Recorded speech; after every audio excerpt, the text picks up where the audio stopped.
And now, it's time for another Dice Tower review with Tom Vasel.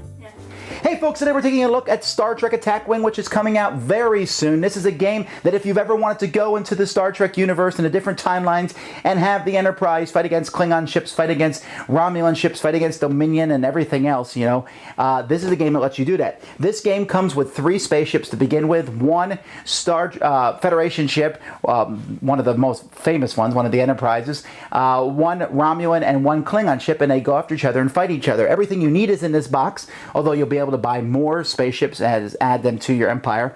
Essentially, this is a miniatures game, although it's a very simple one. Star Trek Attack Wing uses the flight path system, which is a system that you first saw in the X-Wing miniatures games from Fantasy Flight. So the games have a lot of similarities to them, although they're not quite the same. Let's take a look at how the game plays.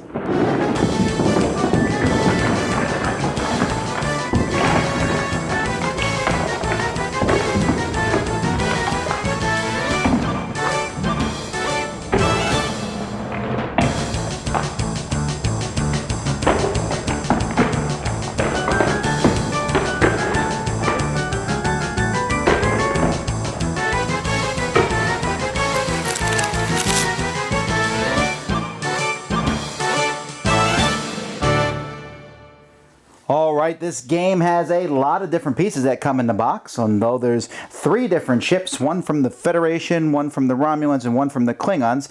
Those are the 3 ships that are in this game, although when the game releases, there will be an additional pile of ships that you'll be able to get. 2 more Klingon, 2 more Federation, 2 more Romulan, and 2 from the Dominion. So you have these ships, and what you're going to do is, in the basic game, you're going to build. You're going to have a certain number of points that you can take, and so you're going to decide essentially which ship you're going to take. For example, if I'm going to take the Federation, all right, so I take the Federation, I can take a card here that represents a generic Federation starship, which is worth 26 points, or I can take the USS Enterprise D, which is worth 28 points. It's just a little bit better, has a special ability. If you'll notice, the stats on the side are almost identical, except here we have shields. So basically, this is your attack phasers, the red number, then your agility is the green, that's how many dice you roll in defense, then you have structure points, that's how many hit points your ship has, and then shield points that you will have before you get taken. Also, each of the ships has actions that they can take. There's different actions that a ship can take, and then it shows what you can put on that ship. Now, in this game, you must put a captain on your ship. There's always a generic captain. For example, here's a generic Klingon captain that you can take. He's free, and he has a captaining skill of 1, which is pretty pathetic. But, you have your choice of captains that you might want to put on. Each of them also costs a certain number of points. See, Picard is 6, Riker is 4, and they each have special abilities that they can add to the ship. And some of them have like this medal here, so you can even give Picard another special ability. You can also load up your ship with different weapons. Maybe here for the Romulans, they have a plasma torpedoes that they can put on board their ship for 5 points. So you're going to get your ship together. Each of the ships has a card that comes with it that shows all the possible maneuvers for that ship. So here's all the possible maneuvers, for example, for the Galaxy, for the Enterprise D, the Galaxy class, and there's the ones, and you can see how they're very different on how the maneuvering is. For example, the Federation ship here is by far the fastest and can even go backwards pretty fast, but cannot maneuver nearly as well as the other 2 ships are. In fact, this ship has some pretty powerful maneuvers to the point where it can even make a U-turn or spin around. Whatever ship you pick, you're going to get a dial that comes with that ship. And this dial is going to show you all the different maneuvers that you can take. So you can see, for example, here, I can pick 2 straight ahead, or 2 sharp curve, or 2 easy curve, or 3 sharp curve, etc. So once you're done picking your ship, you will take your ship piece here, which they come apart here, and what you'll do is you'll say, okay, am I going to be the USS Enterprise, or am I going to be a Galaxy class? So, of course, there's no question I'm taking the USS Enterprise, and Picard is going to be my captain. So I stick these little Picard pictures here, which lets everyone know that Picard is on this ship. It also shows us his piloting number, which is a 9, which is a great number. And then I can put the ship back together. Here we go. and I place this ship out in the starting zone. Now there's different kinds of missions that you can play, but we're just going to talk essentially in this one, which is about blowing the snot out of everybody else. What you'll do each turn of the game is each player picks what maneuver they're going to make secretly, and they put them down. And so wherever the ships are, you're going to pick the maneuvering for that ship and place it down. Once you've done that, everybody will reveal them, and whoever has the lowest captaining skill goes first up to the highest captaining skill. So when you go, in this instance, you can see that the Enterprise is going to do a curve 3, and over here you can see the different templates that are available in the game and how they differ from each other. You can see that the 6 here is very fast, and here's the different curves. This is a gentle curve 3. So I come back over here, and the way you do this is you hold your ship. You'll take this template, you push it up against your ship, then you hold the template, pick up the ship, and put it there. And that's how the ship moves. Now, once the ship has moved, the ship can take an action. So let's say I take a sensor action. I can take the sensor action and put it next to my ship. Some maneuvers cause stress on the ship. Those maneuvers are marked by red arrows when you're going through here, and you'll put one of these stress tokens on your ship. A stress token means you can't take an action, and also you can't take 2 of these in a row. Other actions are easier actions to take. They're marked with a green arrow. When you do one of those, you will remove a stress token, which is a good thing. After everybody has gone and picked their action, then each ship can fire, and you can fire if another ship is in your firing arc. And the firing arcs are different in this game that you might expect. Here they're pretty much straight through, but some ships actually have firing arcs where they can shoot all around. The Enterprise has a laser that goes around all the way to the top. It's not as good as its regular laser.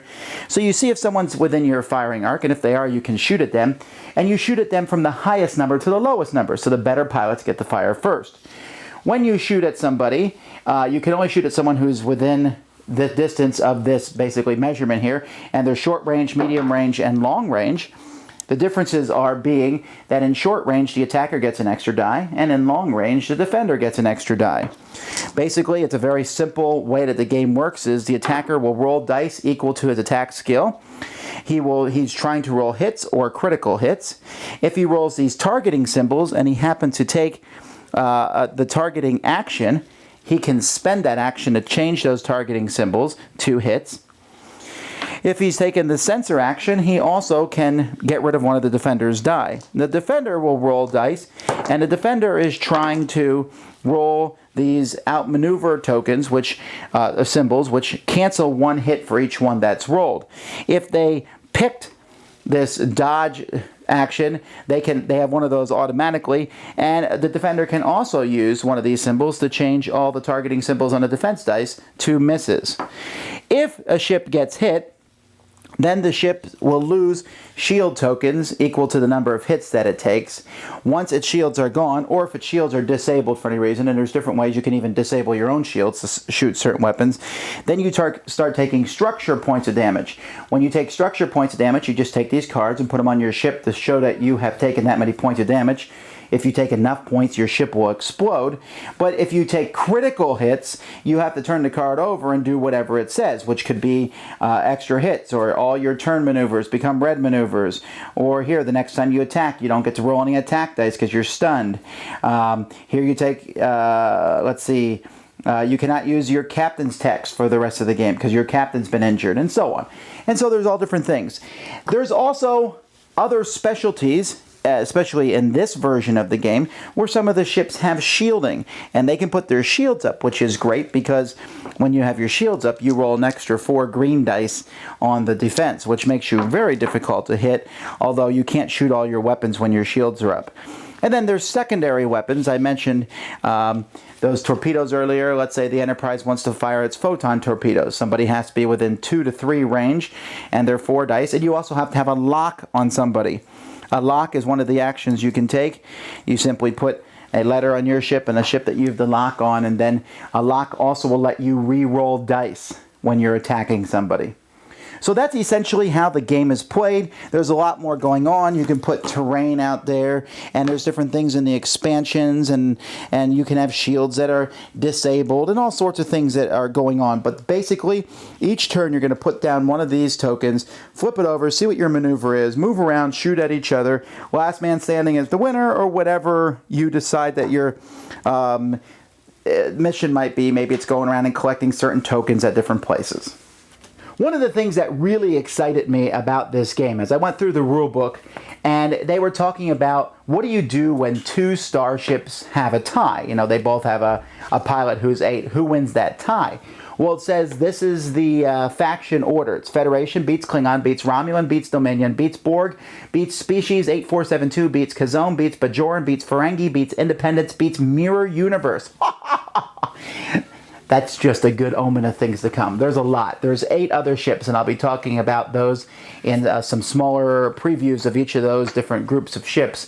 But this game is very expandable. Now, real quick, let's mention this and X-Wing. They're not compatible, so get that out of your head right now. And they shouldn't be compatible because the arguments will be endless. I'm glad they're not. But they are very similar. If you know how to play X-Wing, you know how to play this. There are differences. The actions you can take in this game are a little bit different than the X-Wing ones.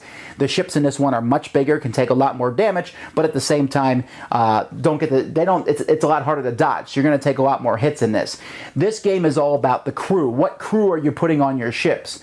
It matters who your captain is. It matters if you have Worf or Data on your ship as opposed to whatever the Klingon counterparts of those gentlemen are.